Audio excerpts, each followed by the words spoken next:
Welcome back to Mallu garage guys. നമ്മൾ ഇത്തവണ വന്നിരിക്കുന്നത് ഒരു വെഹിക്കിളിൻ്റെ യൂസർ റിവ്യൂ ആയിട്ടാണ്. XUV 700 AX9 ഓട്ടോമാറ്റിക്കിൻ്റെ വെഹിക്കിൾ റിവ്യൂ ആയിട്ടാണ് ഈ വീഡിയോ. അതിനായിട്ട് ഞാൻ നിങ്ങളെ കുട്ടിക്കാലത്തേക്ക് കൊണ്ടുപോവുകയാണ്. അപ്പോൾ എല്ലാവർക്കും നമ്മുടെ പുതിയൊരു വീഡിയോയിലേക്ക് സ്വാഗതം. നമ്മൾ ഒരുപാട് നാളായി ഒരു വീഡിയോ റിവ്യൂ ഒക്കെ ചെയ്തിട്ട് നമ്മൾ കൂടുതൽ ഓഫ് റോഡും പരിപാടിയൊക്കെ ആയിരുന്നു. ഞാനിപ്പോൾ നിൽക്കുന്നത് ലാർദ്രം എസ്റ്റേറ്റ് എന്ന് പറയുന്ന കുട്ടിക്കാനത്തെ ഒരു എസ്റ്റേറ്റിലാണ്. ഇത് ശരിക്കും പറഞ്ഞാൽ പലർക്കും അറിയായിരിക്കും, ചാർലി മൂവി ലൊക്കേഷനിലെ വൺ ഓഫ് ദ മോസ്റ്റ് ആൾക്കാർ കണ്ടിട്ടുള്ള ഇഷ്ടപ്പെട്ട ഒരു ലൊക്കേഷനാണ്. അപ്പോൾ ഇതിൻ്റെ വീഡിയോ നമ്മൾ ഓൾറെഡി ചെയ്തിട്ടുണ്ട്. അപ്പോൾ എൻ്റെ കൂടെ ഇന്നുള്ളത് XUV 700 ആണ്. അപ്പോൾ ഇതിൻ്റെ ഒരു യൂസർ റിവ്യൂ ഒരു യൂസർ എക്സ്പീരിയൻസും ഇതിൻ്റെ ഓവറോൾ ആയിട്ടുള്ള ഒരു ഫീച്ചേഴ്സും കാര്യങ്ങളൊക്കെയാണ് ഈ ഒരു വീഡിയോ. കൂടെ നമ്മൾ കുട്ടിക്കാലത്തെ കുറച്ച് കാഴ്ചകളൊക്കെ നമ്മൾ കാണിക്കുന്നുണ്ട്. അപ്പോൾ ഇത് എൻ്റെ ഫ്രണ്ടിൻ്റെ വെഹിക്കിളാണ്. അപ്പോൾ ഇതിൻ്റെ കുറച്ച് യൂസർ റിവ്യൂ കാര്യങ്ങളൊക്കെ നമുക്ക് കാണാം. ഒരുപാട് അഡ്വാൻസ് ഫീച്ചേഴ്സൊക്കെ ഉള്ളൊരു വെഹിക്കിളാണ്. അപ്പോൾ ഇതിൻ്റെ കാര്യങ്ങളൊക്കെയാണ് ഈ തവണത്തെ വീഡിയോ.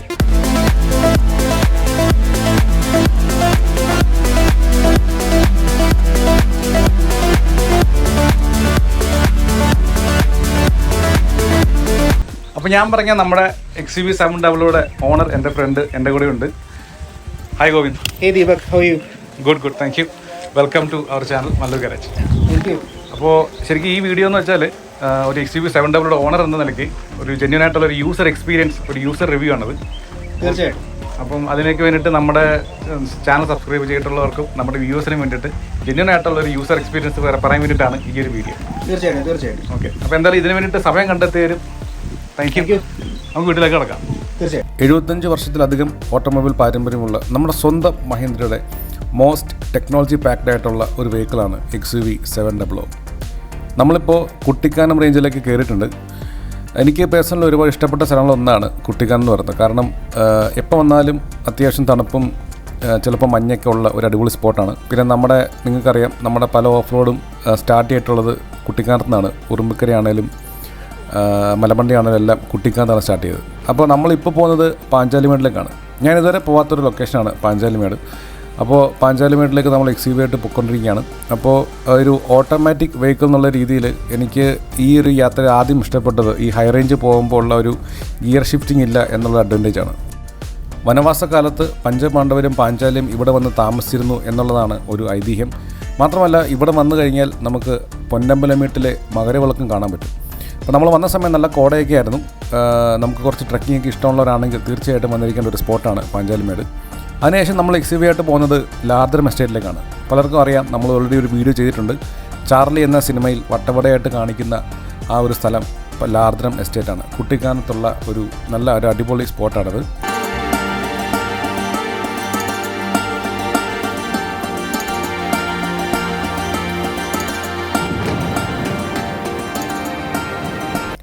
ലാർദ്രം എസ്റ്റേറ്റിലെ കാഴ്ചകളൊക്കെ കണ്ടിട്ട് നമ്മൾ നേരെ പോയത് മറ്റൊരു സ്ഥലത്തേക്കാണ്, വേറൊരു എസ്റ്റേറ്റിലേക്കാണ്. കുട്ടിക്കാനത്ത് നിന്ന് വാഗമൺ പോകുന്ന റൂട്ടിൽ കുറച്ചകത്തോട്ട് മാറിയുള്ള മറ്റൊരു ടൈഫോയിഡ് എസ്റ്റേറ്റ് എന്ന് പറയുന്ന എസ്റ്റേറ്റിലേക്കാണ് നമ്മൾ പിന്നെ XUV ആയിട്ട് പോയത്. അവിടെ നിന്നുകൊണ്ട് നമ്മൾ നമ്മുടെ XUVയുടെ വിശേഷങ്ങളൊക്കെ ആരംഭിക്കുകയാണ്.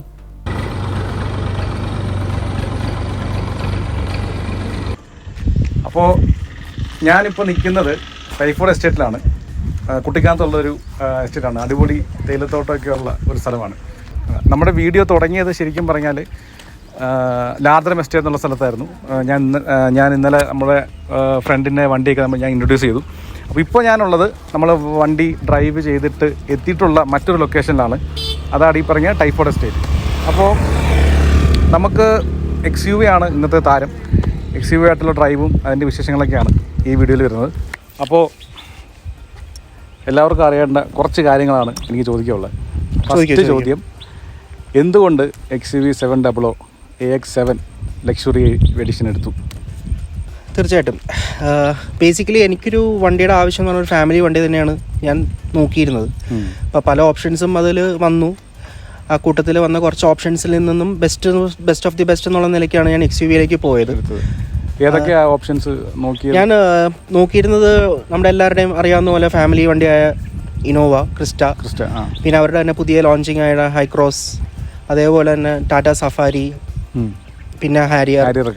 എല്ലാ വണ്ടിയും ഓടിച്ച് എക്സെപ്റ്റ് ഈ ഹൈക്രോസ് ഒഴിച്ച് ബാക്കി എല്ലാം ഓടിച്ച് നോക്കിയത് തന്നെയാണ്. പക്ഷേ എല്ലാം കൂട്ടിയും കുറച്ചും എല്ലാം കൂടി കുറഞ്ഞു വന്നപ്പോഴത്തേക്കും XUV 700ലേക്ക് എത്തിപ്പെട്ടു.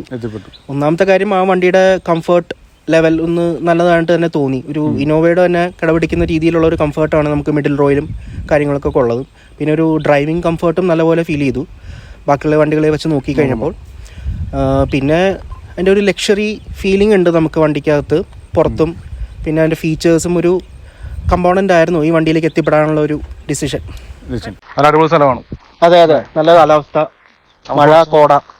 അതെ, നമുക്ക് കുറച്ച് നടന്നുകൊണ്ട് സംസാരിച്ചാലോ? തീർച്ചയായിട്ടും വരും. അപ്പോൾ ഇതിപ്പോൾ ഓട്ടോമാറ്റിക് അല്ലേ? അതെ അതെ, ലക്ഷറി ഓട്ടോമാറ്റിക്. അപ്പം എന്തുകൊണ്ടാണ് ഓട്ടോമാറ്റിക് എടുക്കാനുള്ളൊരു കാരണം? ഒന്ന് ഇതേ പറഞ്ഞ പോലെ തന്നെ വീട്ടുകാരുടെ ഒരു കംഫർട്ട് സോണും കൂടിയാണ്. എൻ്റെ വീട്ടിലെല്ലാവരും ഡ്രൈവ് ചെയ്യുന്ന ആൾക്കാരാണ്. ഇത്രയും വലിയൊരു വെഹിക്കിൾ ആകുമ്പോൾ ഓട്ടോമാറ്റിക്കലി ഇത്രയും കൂടി ഫോക്കസ്ഡ് ആവാമെന്ന് വിചാരിച്ചു. കാരണം അവർക്കും എളുപ്പമാണ് ഓടിക്കാൻ, സിറ്റി ഡ്രൈവും കംഫർട്ടബിൾ ആണ്. പിന്നെ ചില റിവ്യൂകളൊക്കെ എനിക്ക് വന്നത് ഈ സിറ്റി ലിമിറ്റിലൊക്കെ വണ്ടി ഓടിക്കുമ്പോൾ ഈ ക്ലച്ച് കുറച്ച് അധികമായിട്ട് യൂസ് ചെയ്ത് ഡ്രൈവ് ചെയ്യേണ്ട ഒരു പ്രശ്നമായിട്ട് ചിലവരൊക്കെ പറഞ്ഞു. ഓട്ടോമാറ്റിക് അല്ല മാനുവൽ ഓടിക്കുന്ന ആൾക്കാർക്ക് അതിൽ തന്നെയായിരിക്കും പോകാൻ ഒരിക്കലും ഇഷ്ടപ്പെടുക.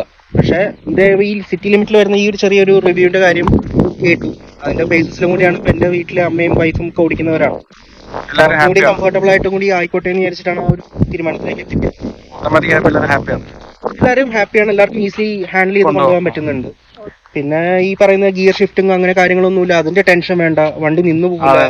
അങ്ങനെ ഓട്ടോമാറ്റിക്കലി പൂർണ്ണ സംതൃപ്തനാണ്. തീർച്ചയായിട്ടും നമ്മുടെ എല്ലാം വെച്ച് നോക്കുമ്പോൾ ഭയങ്കര ഒരു കംഫർട്ടും ഒരു സന്തോഷവും തരുന്നുണ്ട്.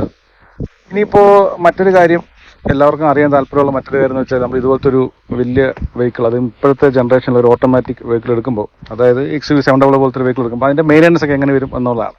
അപ്പൊ എങ്ങനെയാണ് അതിന്റെ ഒരു കാര്യങ്ങളെ പറ്റിയുള്ള ഒരു മെയിൻ്റെനൻസിന്റെ ഒരു കാര്യം പറയുകയാണെങ്കിൽ നമ്മുടെ വണ്ടി പിടിച്ചിട്ട് ഒരു ഫസ്റ്റ് സർവീസ് പോലും കഴിഞ്ഞിട്ടില്ല. പക്ഷേ ഫീഡ്ബാക്കും എന്റെ ഫ്രണ്ട്സിന്റെ ഒരു യൂസർ റിവ്യൂ ഒക്കെ വെച്ച് നോക്കുമ്പോൾ വണ്ടി ഒരു ഫസ്റ്റ് സർവീസ് ഒക്കെ ആകുമ്പോഴത്തേക്കും എല്ലാം ഒരു 7,000-8,000 ആ റേഞ്ചിലൊക്കെ വണ്ടിയുടെ ഒരു സർവീസ് കോസ്റ്റ് നിൽക്കുന്നതാണ്. എല്ലാ 10,000 കിലോമീറ്റർ കൂടുമ്പോഴാണ് വണ്ടിയുടെ സർവീസ് വരുന്നത്. അപ്പോൾ മഹീന്ദ്രയുടെ സർവീസും XUV-യിലേക്ക് വരുമ്പോൾ നല്ലൊരു ഫീഡ്ബാക്ക് തന്നെയാണ് കിട്ടുന്നത്. ബാക്കിയുള്ള ചില കോമ്പറ്റീറ്റേഴ്സിന്റെ സർവീസ് ഒക്കെ വെച്ച് നോക്കുമ്പോൾ നല്ല രീതിയിൽ ടേക്ക് കെയർ ചെയ്യുന്നുണ്ട്. അവർ ഈ ബ്രാൻഡ് അങ്ങ് വളർത്താൻ നോക്കുന്നുണ്ട് നല്ല രീതിക്ക്. അതിനുള്ള എഫേർട്ട് മഹീന്ദ്രയുടെ ഭാഗത്ത് നന്നായി വരുന്നുണ്ട്. അതെ അതെ, ഇപ്പം താറാണെങ്കിലും ഇപ്പൊ XUV ആണല്ലോ ഒരുപാട് ഫീച്ചേഴ്സ് അവർ ആഡ് ചെയ്തുകൊണ്ടിരിക്കുകയാണ് വെഹിക്കിളിനകത്ത്. ഇതിലിപ്പോ 360 ക്യാം ഒക്കെ ഉള്ള വേരിയന്റ് ആണ്. അതെ അതെ, 360 ക്യാം വരുന്നുണ്ട്, എമർജൻസി ബ്രേക്കിംഗ് വരുന്നുണ്ട്, കൊളീഷൻ വാർണിംഗ് വരുന്നുണ്ട്, ഡ്രൗസിനെസ് വരുന്നുണ്ട്, അലേർട്ട് വരുന്നുണ്ട്. കുറച്ച് ഫീച്ചേഴ്സ് നമുക്ക് ഡ്രൈവിംഗ് കംഫർട്ടബിൾ ആക്കുന്ന നിലയിലേക്കാണ് വണ്ടി എത്തിപ്പെടുന്നത് പുതിയ പുതിയ ടെക്നോളജീസ് വെച്ചൊക്കെ. നമുക്ക് ഇരുന്നാലോടെ തീർച്ചയായിട്ടും. പിന്നെ മറ്റൊരു ഞാൻ ഈ ഫീച്ചേഴ്സ് പറഞ്ഞുകൊണ്ട് പറയാണ്, ഇപ്പം ഇതിനകത്ത് ഏറ്റവും ഇഷ്ടപ്പെട്ട ഒരു ഫീച്ചറിനെ പറ്റി പറയണത് എന്തായിരിക്കും? ഏറ്റവും ഇഷ്ടപ്പെട്ട കുറേ ഫീച്ചേഴ്സ് ഉണ്ട്. അതിൽ തിരഞ്ഞെടുക്കാൻ പറഞ്ഞാൽ ബുദ്ധിമുട്ടായിരിക്കും. പക്ഷെ എന്നാലും പെട്ടെന്ന് പറയാൻ പറ്റും 360 ക്യാം. നമുക്ക് എല്ലാം ഒരു 360 വ്യൂ ആണ് വണ്ടിയുടെ കിട്ടുന്നത്.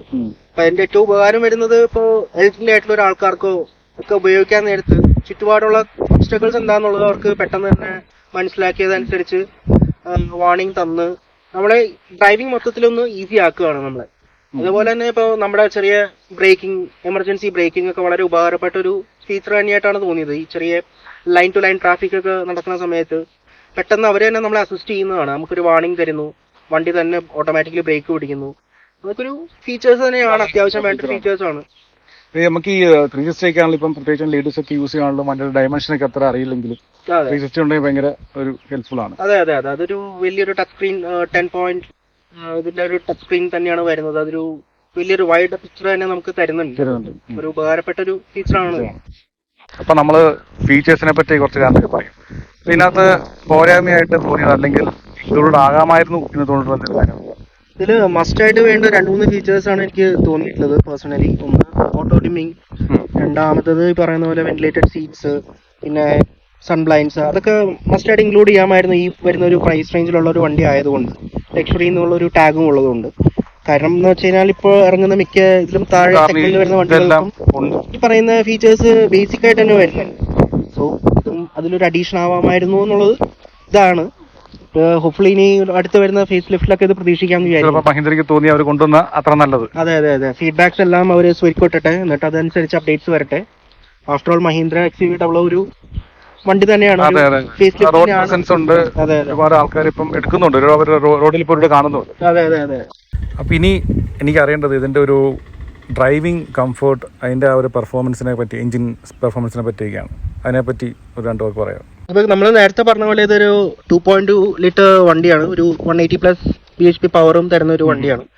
സോ ആ ഒരു പവറിന്റെ ഒരു നീതി വണ്ടി തീർച്ചയായിട്ടും പുലർത്തുന്നുണ്ട്. നമ്മളിപ്പോൾ ഒരു 100+ കിലോമീറ്റർ സ്പീഡിലാണെങ്കിലും നമ്മൾ പോകുന്നുണ്ടെങ്കിൽ അതിന്റെ ഒരു സ്റ്റെബിലിറ്റി നമുക്ക് കയ്യിൽ നിന്ന് കിട്ടുന്നുണ്ട്. വണ്ടി നമ്മുടെ കയ്യിൽ തന്നെ ഒതുങ്ങുന്നുണ്ട്. നമുക്കൊരു ബ്രേക്കിംഗ് സിസ്റ്റം ആയാലും ഹൈ ക്വാളിറ്റി സസ്പെൻഷനുമാണ് നമുക്ക് വണ്ടിക്ക് വരുന്നത്. അപ്പൊ അതൊക്കെ തീർച്ചയായിട്ടും അവർ ആ വാഗ്ദാനം ചെയ്ത ഒരു പെർഫോമൻസ് നമുക്ക് വണ്ടിയിൽ തീർച്ചയായിട്ടും കിട്ടുന്നുണ്ട്. ആ ഒരു പവർ ആയാലും സ്റ്റെബിലിറ്റി ആയാലും ഒക്കെ നമുക്ക് തീർച്ചയായിട്ടും കിട്ടുന്നുണ്ട്. അപ്പൊ അതൊരു വർത്ത് ആയിട്ടുള്ളൊരു കാര്യം തന്നെയാണ്. കമ്പനി വാഗ്ദാനം എന്താണോ ചെയ്തത് അതിനോട് പൂർണ്ണമായിട്ട് നീതി പുലർത്തിയിട്ടുണ്ട്. പിന്നെ ചെറിയൊരു ഓട്ടോമാറ്റിക് ആയതിന്റെ ഒരു ചെറിയൊരു ഇത് തോന്നിയതെന്ന് പറഞ്ഞാൽ നമുക്ക് മാനുവൽ ഓടിച്ചവർക്ക് ഒരു ലാഗ് ഫീൽ ചെയ്യുന്നുണ്ട്. ഒരു ഷിഫ്റ്റ് ഒരു ലാഗ് മാത്രമേ ഉള്ളൂ. അല്ല, ആദ്യത്തെ ഒരു ചെറിയ ലാഗാണ് അത്. മാനുവൽ ഓടിച്ചവർക്ക് കൂടുതലായിട്ട് അറിയാൻ പറ്റും എന്നുള്ളതാണ് എൻ്റെ ഒരു ഇത് വരുന്നത്.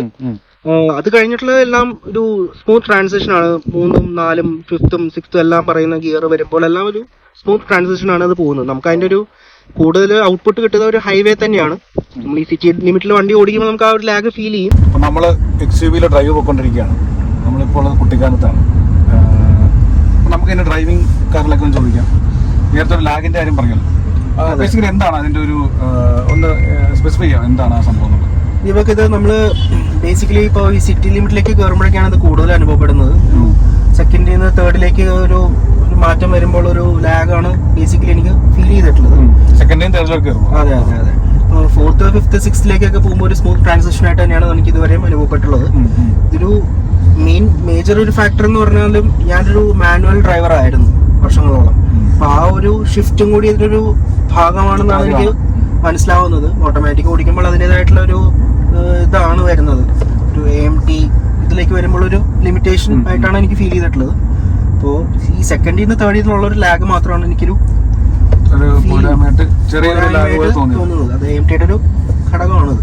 പിന്നെ നമുക്കല്ലാതെ ഈ പെർഫോമൻസ് എന്ന് പറയുമ്പോൾ നല്ല ആയിട്ടുള്ള സഡൻ റെസ്പോൺസും ആക്സിലറേഷൻ എല്ലാം. അതെ, ഒരു അഗ്രഷൻ നമുക്ക് ഫീൽ ചെയ്യുന്നുണ്ട്. നമ്മൾ കാല് കൊടുക്കുമ്പോഴും ഒരു അഗ്രഷൻ ഒക്കെ നമുക്ക് ആ ഒരു ഫീലിംഗ് കിട്ടുന്നുണ്ട്. അപ്പോൾ ആ തരത്തിലുള്ള ഒരു ബുദ്ധിമുട്ടൊന്നും നമുക്ക് വണ്ടി ഓടിക്കുമ്പോൾ ഇതുവരെ അനുഭവപ്പെട്ടിട്ടില്ല.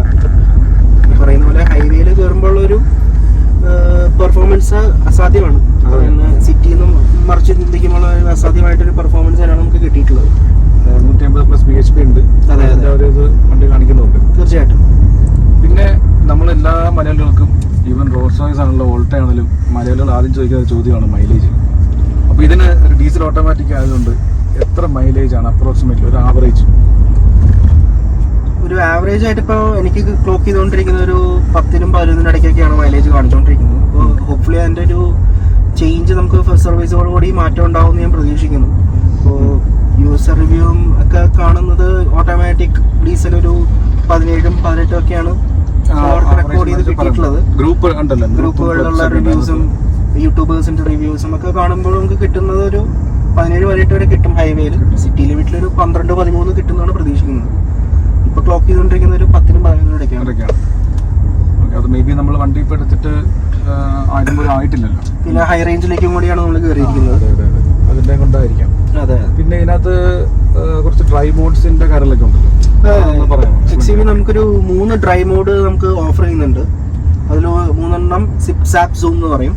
അപ്പോൾ ബേസിക്കലി അവർ പറയുന്നത് ഈ പറയുന്ന സിപ്പിലിട്ട് നമ്മൾക്ക് സിറ്റി ഡ്രൈവിലൊക്കെ ഓടിക്കാനുള്ള ഒരു നമുക്ക് മോഡ് സെലക്ട് ചെയ്യാൻ പറ്റും. മോഡ് സെലക്ട് ചെയ്യാൻ പറ്റും. അതിനുള്ള ഒരു സ്വിച്ചും ടോഗിളും ഒക്കെ ഇവിടെ തന്നിട്ടുണ്ട് അവര്. ഈ പറയുന്നത് കാണുന്ന സ്ക്രീനിൽ കാണുന്ന പോലെ തന്നെയാണ് സിപ്പ് സാപ്പ് സൂം. പിന്നെ നമുക്ക് കസ്റ്റം ചെയ്തിട്ടായാലും നമുക്ക് വണ്ടി ഓടിക്കാം.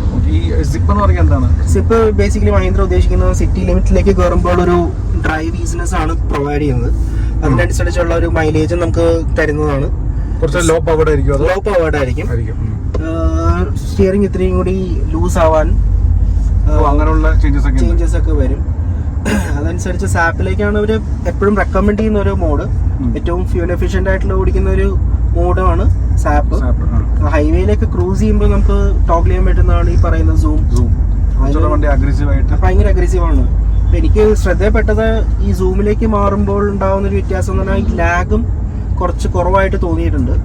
ഈ നേരത്തെ പറഞ്ഞ ഈ സെക്കൻഡിൽ നിന്ന് തേർഡിലേക്ക് മാറുന്ന ഒരു ഷിഫ്റ്റിലുള്ള ലാഗ് കുറവായി തോന്നിയിട്ടുണ്ട് സൂം. പക്ഷെ അറ്റ് ദ സെയിം ടൈം നമ്മളവിടെ ഫ്യൂൽ എഫിഷ്യൻസി കുറച്ച് കോംപ്രമൈസ് ചെയ്യേണ്ടി വരും.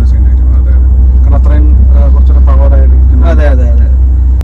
അപ്പൊ നമ്മുടെ XUV-യുടെ ഏറെക്കുറെ കാര്യങ്ങളൊക്കെ നമ്മൾ അറിഞ്ഞു കഴിഞ്ഞു. പിന്നെ ഇതിന്റെ ഫീച്ചേഴ്സ് പറഞ്ഞിട്ടാണെങ്കിൽ ഒരുപാട് ഫീച്ചേഴ്സ് ഉണ്ട്. വളഞ്ഞെങ്ങാനും വെള്ളച്ചാട്ടത്തിന്റെ അരികിലൂടെ നമ്മൾ വളഞ്ഞു പോയിക്കൊണ്ടിരിക്കുകയാണ്. അപ്പോൾ നമ്മൾ ഇതിനെപ്പറ്റി ഫീച്ചേഴ്സ് പറയുമ്പോൾ ഒരുപാട് ഫീച്ചേഴ്സ് ഉണ്ട്. അത് ഓൾറെഡി XUV 700 എൻതൂസിയാസ്റ്റ് അല്ലെങ്കിൽ നിങ്ങൾ കാണുന്ന ആൾക്കാരൊക്കെ ഓൾറെഡി പല വീഡിയോസിലും നിങ്ങൾ കണ്ടു കാണും. അപ്പോൾ എനിക്ക് ഇഷ്ടപ്പെട്ട കുറച്ച് ഫീച്ചേഴ്സ് ഞാൻ പറയാം, ഈ വീഡിയോയ്ക്കകത്ത് ഞാൻ മെൻഷൻ ചെയ്യാം. ഒരുപാട് ഫീച്ചേഴ്സ് ഇൻക്ലൂഡ് ചെയ്തിട്ടുള്ള വെഹിക്കിളാണ്. അതിനകത്ത് എനിക്ക് പേഴ്സണലി ഇഷ്ടപ്പെട്ടത് ഇതിൻ്റെ ഒരു 360 ക്യാമറയാണ്. അപ്പോൾ അത് നമുക്ക് ഡ്രൈവിംഗ് കുറച്ചുകൂടി ഈസി ആക്കുന്ന ഒരു സംഭവമാണ് ഈ 360 ക്യാമറ എന്ന് പറയുന്നത്. പിന്നെ അഡാസ് ഫീച്ചേഴ്സാണ്. അതിൽ തന്നെ forward collision warning, emergency braking, lane departure warning, adaptive cruise control, traffic sign recognition, smart pilot assist, അങ്ങനെ ഒരുപാട് ഫീച്ചേഴ്സ് ഇതിനകത്ത് വരുന്നുണ്ട്.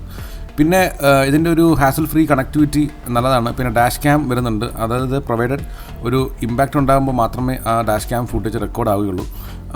മറ്റു ഒരുപാട് ഫീച്ചേഴ്സ് ഉണ്ട്. അപ്പോൾ എനിക്ക് ബേസിക്കലി ഇഷ്ടപ്പെട്ട കുറച്ച് ഫീച്ചേഴ്സ് ഇതൊക്കെയാണ്. പിന്നെ സൺറൂഫ്, പനോറമിക് സൺറൂഫാണ്. പിന്നെ മറ്റൊരു അടിപൊളി ഫീച്ചർ എന്ന് വെച്ചാൽ XUVയുടെ അഡ്രനോസ് കണക്ട് എന്ന് പറയുന്ന ആപ്പ് വഴി നമുക്ക് വെഹിക്കിൾ റിമോട്ടായിട്ട് സ്റ്റാർട്ട് ചെയ്യാനും നമുക്ക് വെഹിക്കിൾ സ്റ്റാറ്റസും കാര്യങ്ങളൊക്കെ അറിയാനും പറ്റും എന്നുള്ളതാണ് മറ്റൊരു പ്രധാനപ്പെട്ട കാര്യം. പിന്നെ സോണിയുടെ 12 സ്പീക്കർ സിസ്റ്റമാണ് XUVയിൽ യൂസ് ചെയ്തിട്ടുള്ളത്. ഒരു സബ് ഓഫറും ഇൻക്ലൂഡഡ് ആണ്. അപ്പം ഇതൊക്കെയാണ് നമ്മുടെ ഈ ഒരു വീഡിയോ. നമ്മൾ വന്ന സമയം നല്ല സമയമായിരുന്നു. നല്ല മഞ്ഞും കോടയും കനലൊക്കെ ഉണ്ടായിരുന്നു. കുട്ടിക്കാനത്തെ നമ്മൾ വീഡിയോ സ്റ്റാർട്ട് ചെയ്തത് ലാദ്രം എസ്റ്റേറ്റിലാണ്. പിന്നെ നമ്മൾ ടൈഫോർഡ് എന്ന് പറയുന്ന എസ്റ്റേറ്റിലും പോയി. അപ്പോൾ നിങ്ങൾ കുട്ടിക്കാനത്ത് ഫാമിലിയായിട്ടൊക്കെ വരുന്നുണ്ട്, നിങ്ങൾക്ക് എക്സ്പ്ലോർ ചെയ്യാൻ പറ്റിയ അധികം ശല്യമോ ബഹളമൊന്നും ഇല്ലാത്ത നല്ലൊരു ലൊക്കേഷനാണ്. പിന്നെ പോകുന്ന ആൾക്കാർ പ്രത്യേകം ശ്രദ്ധിക്കുക, അവിടുത്തെ പരിസരം വൃത്തികേടാക്കാതെ വേസ്റ്റ് ഒന്നും അവിടെ ഡിസ്പോസ് ചെയ്യാതെ വരണം. കാരണം അവിടെ താമസിക്കുന്നത് അവിടുത്തെ തീരെ തൊഴിലാളികളും പിന്നെ കുറച്ച് ആൾക്കാർ മാത്രമേ ഉള്ളൂ. അപ്പോൾ നമ്മൾ പോകുന്നത് റെസ്പോൺസിബിളായിട്ട് നമ്മൾ പോയിട്ട് വരിക. അപ്പോൾ XUV 700 വീഡിയോ എല്ലാവർക്കും ഇഷ്ടപ്പെടുന്നു കരുതുന്നു. നിങ്ങളുടെ കമൻസ് എല്ലാം വീഡിയോയുടെ താഴെ മെൻഷൻ ചെയ്യുക. അപ്പോൾ നമ്മുടെ ചാനൽ സബ്സ്ക്രൈബ് ചെയ്യാത്ത പ്രിയപ്പെട്ട കൂട്ടുകാർ ചാനൽ സബ്സ്ക്രൈബ് ചെയ്യുക. This is Deepak signing out. Thank you.